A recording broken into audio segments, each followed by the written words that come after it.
Bam! How you doing, everybody? It's me, Chaperone. Great to see you again. Welcome to Snapshot Day, my dudes. You know, I was kind of on the edge of my seat wondering if the devs would drop a snapshot this morning because for the longest time, no teaser. But eventually, one popped up over on the other blue site. And then right after that, my morning was made. Drop a follow over here if you'd like. Tap like right here if you'd like. And today's the day. If you haven't, you press that subscribe button. Let's dive in.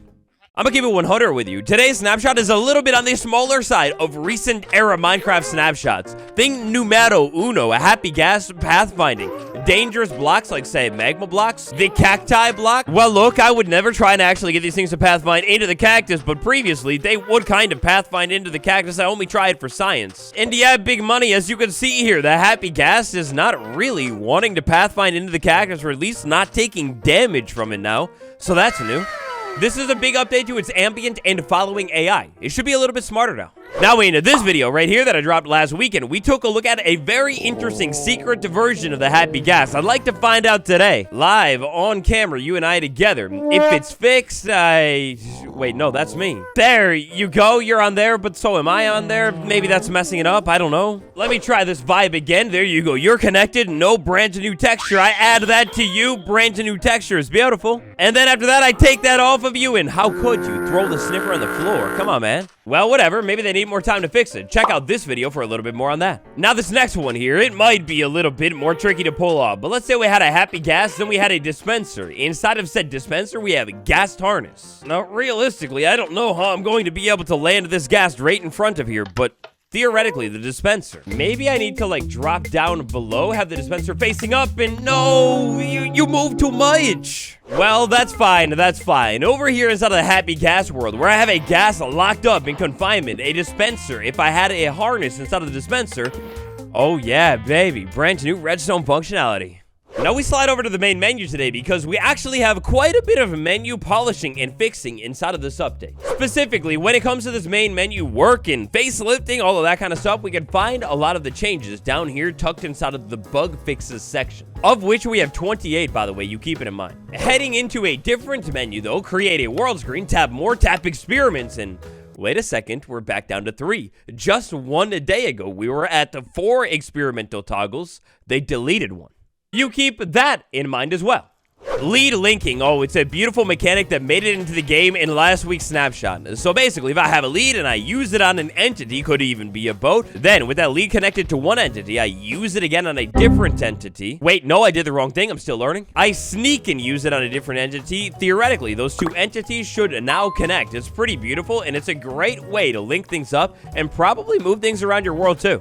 Well, we had a little bit of derpiness going on with the chest boat raft thing. So as you might know, if you've ever used the most chesty boat in the entire game, if you sneak and use on this item right here, well, my friend, when you sneak and interact with a chest boat or a chest raft, you get the inventory. We had a small problem that would arise when I were to sneak and use a lead on a chest boat raft. Basically, I was only accessing the inventory, making it impossible. And I guess actually disconnecting the lead is still pretty much impossible. Sneaking and using a lead on a chest boat now? Well, always, if you have a lead in hand, interacting with the inventory will be overridden for instead connecting a leash to chest boat.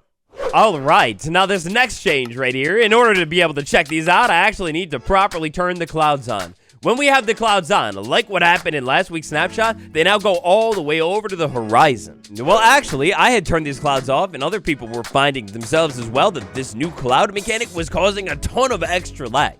That's been fixed. Also, if you rock the game with really, really low render distance, clouds actually just weren't rendering at all. And now they do render, but how they actually render here is so weird looking. Like, Chief, I don't know about this. It looks really, really weird. They go way too far. I saw some people questioning about clouds, this new thing with it set on fast instead of fancy. After all, clouds do look pretty different, and here you can see they are just flattened white blobs in the sky, but still, they extend indefinitely here, and it is really, really weird looking. Feel like they should definitely be here. They weren't rendering before, but going all the way off into a distant horizon that I can't even see? I don't know. Also, I don't know if they made a change or what, but raising and lowering my render distance, I mean, it causes the change and stuff to load in way quicker now.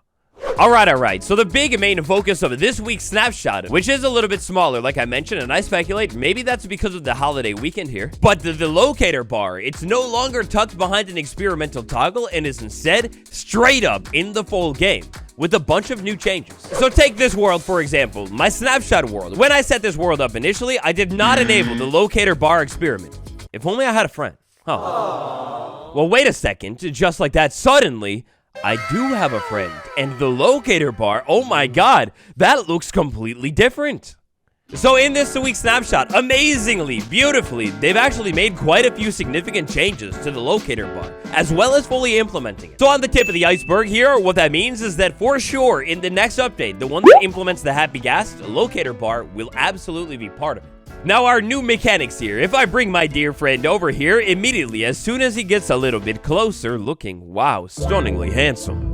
Well, you check this out. As soon as he gets a little bit closer here, all of a sudden the locator bar looks a whole lot more like it used to look, with that big icon in the middle. Just like it would work before, when a player joins a world for the first time, they are at random assigned a color. So for me, my friend here, what is that? Like teal? Cyan? I don't know. Now, if you're touched up on your knowledge of the locator bar, then you may recall that tied to the locator bar, there is a fancy command called the waypoint command. Well, in all of my studies, I have since learned that with the help of this waypoint command, I could actually modify the color if I wanted to so many different things that are in the game, including things that aren't even in the game too. Like I could do a hex code. This hex code, whatever it is, and now I've got a bright, intense red going on. So basically, you could use this waypoint command to reset the color or change the color to whatever color you could dream of in your life. Now, when it comes to hiding our dear friend from the locator bar, we've got lots of different options here, as well as sneaking. So yeah, some of the stuff here is unchanged, but when my friend sneaks over there, all of a sudden they are removed from the locator bar. When they unsneak, they are popped right back up.